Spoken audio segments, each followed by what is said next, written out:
I'm going to talk about some of the risks that are connected to the development and to this Gutenberg moment. I don't think I'm one of the monks, but I think we should also keep in mind what should I say, a wider perspective. So we should put this moment where we are into a wider perspective. And I think autonomy is a very important feature in order to do so. So autonomy is a central human ability. So if you wouldn't be autonomous persons, then you wouldn't be able to make your own decisions. And if you wouldn't be able to own your own decisions, then you most likely wouldn't have ended up coming here today. So it seems to be something very important. And if we look at the development of the last 200 or 300 years, then it's obvious that autonomy has gained importance in modern age. It's essential for today's sociality, and I think it's at risk. And I think that certain developments of the digital media contribute to this risk. I'm not saying, don't get me wrong, I'm not saying that digital media are bad, not at all. I'm using them myself, obviously. But I would like to point to certain problems and also would make some suggestions how to respond to these problems. So let's first talk about what autonomy is, then I will say a few words about the historical development, then I will say a bit about the risks, and then about the responses. So let's first say, what is autonomy? What does it mean? Well, autonomy is something in an individual ability, something that you are able to do or are not able to do. And it means that you're able to act according to your own principles, that is, to the things you believe, that you desire, and you think are good. And you're able to do so even if there is some resistance. So in order to illustrate this, there are famous examples in the history, Antigone, for instance, Martin Luther, or Hans and Sophie Scholl. When you are in Munich, I mean, that's maybe the best example here. How did it develop? Well, or what does it mean that autonomy developed? Well, the most important steps in the development of autonomy were in the Age of Enlightenment. Kant was an important figure there. And it means basically that responsibility moves from the social to the individual level. It means that not your family or the group you are living in make the decisions for you, or the gender that you happen to have, but you yourself are on the driver's seat. So if you choose your partner, if you choose a job, or if you choose your education. It means that includes increasing freedom, and it also includes increasing social efficiency, so for the society you're in. So it wouldn't make very much sense if, as it was usual 200 years ago, you would just take the job of your father or your mother. Because then you would end up most likely in a position that wouldn't be very suitable for your specific abilities. It's much better for the society if you make the decision yourself. Well, as I already said, the most important steps were made during the Age of Enlightenment 200 years ago, but also during the 20th century. And then something changes. We are in 1969, so they are not wearing these caps anymore, and some of them are wearing a bow tie. You see this? And they're doing so because the teacher does this. But now the changes come. Now we have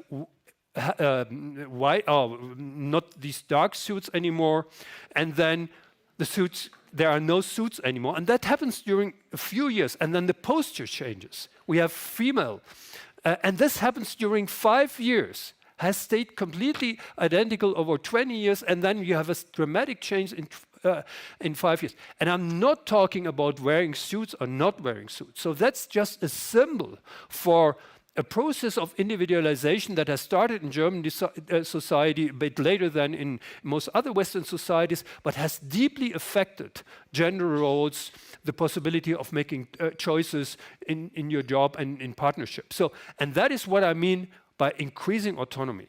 Now, what I would like to show now is that autonomy is at risk. Why can we say so?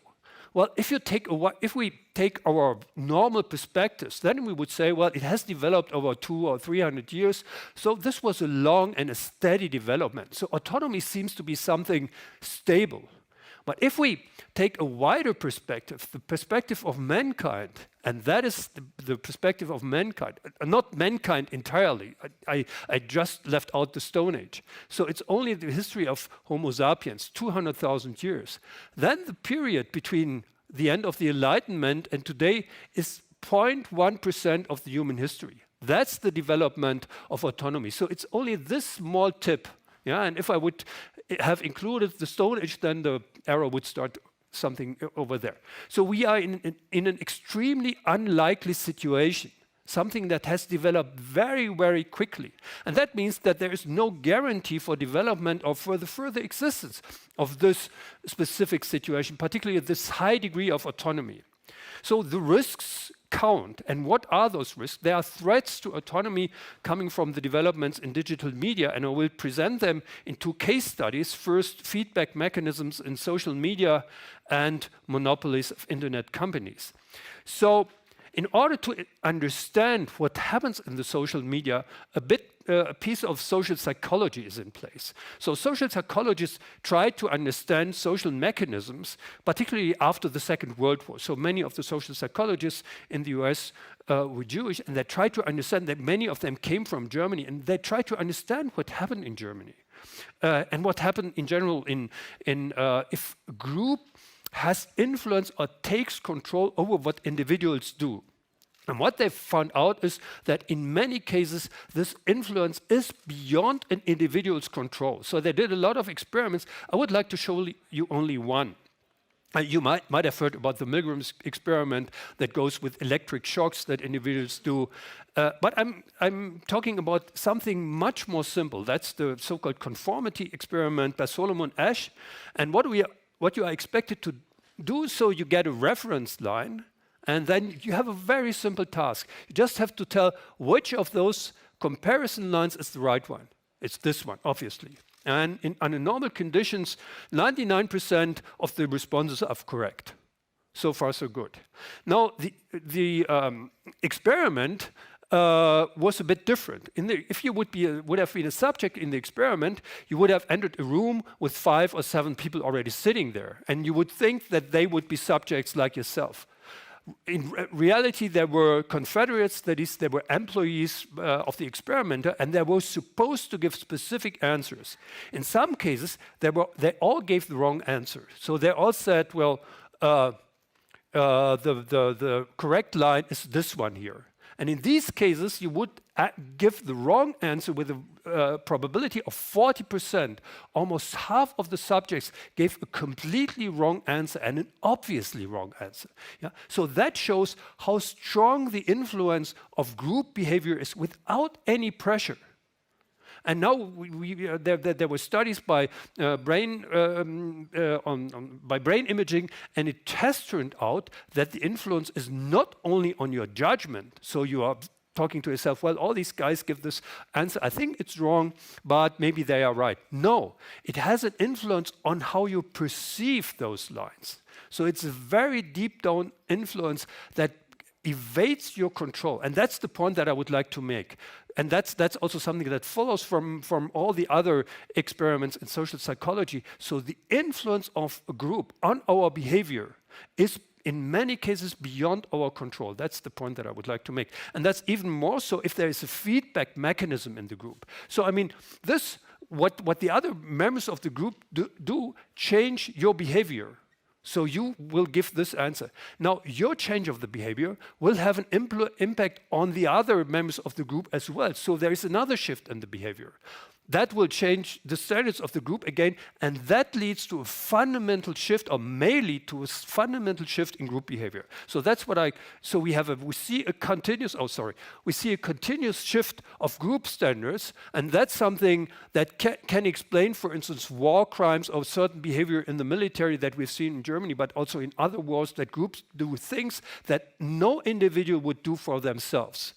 Now, so far, and that's now I'm coming back to why I think that there's a risk in social media, the constraints were so far, these developments were so far constrained to real groups existing at a real time, at a real place, people really getting together. But the social media development in the social media have transferred those feedback mechanisms to ad hoc virtual groups, Facebook groups, comments on news website, and these developments unfold on a random basis, on the basis of stereotypes, and among the consequences are shitstorms or kind of mass delusions. But first I would like to show why this interferes or compromises your autonomy. It compromises, so if you are a member of these groups and are affected by this feedback mechanism, of course your autonomy is affected, so you are going to do things, you are not going to act according to your own standards anymore, you are going to act according to the group standards. So it affects your own autonomy. But what's even worse is if you are a victim of these shitstorms or developments. So I will present you examples where the real punishment, which is regulated by very, very strong and sophisticated regulations in all the Western countries, the real punishment is now done outside the course. And certain legal warranties in our legal systems are undermined. So you have a right to a fair trial or to be innocent until proven guilty. But if you are a victim of these shitstorms, then you will be punished just at random. And then before any trial, before any proof of the evidence was made. When he was taken to trial, it turned out that the allegations were completely unsubstantial. But the punishment, the real punishment, had already taken place. And that's the point that I would like to make. There are social developments driven by those social media, by group processes in the social media that undermine your right to a fair trial and undermine those sophisticated processes that we have in the legal system that guarantees or tries to guarantee that you will only be convicted if you are proven guilty. So that's the point that I would like to make. But they show how these social media undermine certain standards of our society, and we have to try to keep those standards. Last point that I would like to make, balance of power. So balance of power is an essential point in democracies. That is under those conditions that have enabled the rise of autonomy. And that's something you can see in Rome, in Venice, in Switzerland, Netherlands, all the old democracies. That is something that's absolutely essential.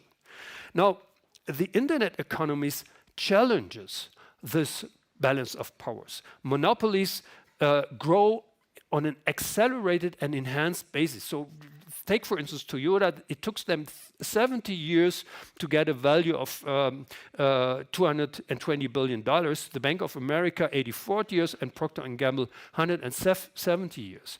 It took Facebook 3 years after getting into the stock market to achieve a similar value, and Google 2 years. And it's not only the financial power of financial monopoly, it's also, and that's more important, a monopoly of the processing of information, particularly in the case of Google.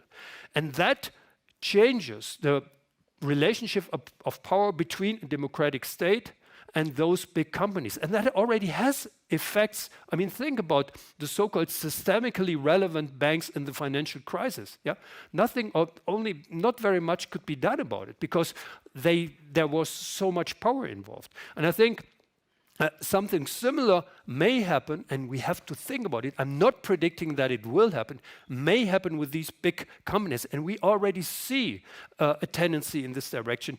For instance, tax avoidance by those companies. So Google pays 2% of their overturn they have. It also copyright issues are important, so they try to evade a German copyright law. So I think this is something where something needs to be done about. Now, what could be done? Well, again, I'm not proposing pessimism. I'm not saying that these things will happen. I'm saying that we have to find new rules in order to deal with this Gutenberg moment. Now, if we look back to the 17th century, where autonomy was established, well, it was established based on the understanding of the underlying activity, underlying mechanisms, social mechanisms. So they tried to understand those social mechanisms and then established certain rules, and many of them were based on individual activity of writers like Montesquieu or Hobbes, Rousseau or Kant. Now the conditions have changed, so what we need are new rules. And I think we should use our autonomy, and we should use the digital media in order to defend autonomy, to defend or establish new rules. So what is required is an understanding of the social mechanisms, the subconscious mechanisms that affect the way we deal and we decide in groups, in social media groups. And there is a lot of research being done on that that may help to improve our action. And we have to establish rules. We don't have to appeal to the state. We have to establish those rules ourselves that can save autonomy based on these findings of social psychology. So thank you.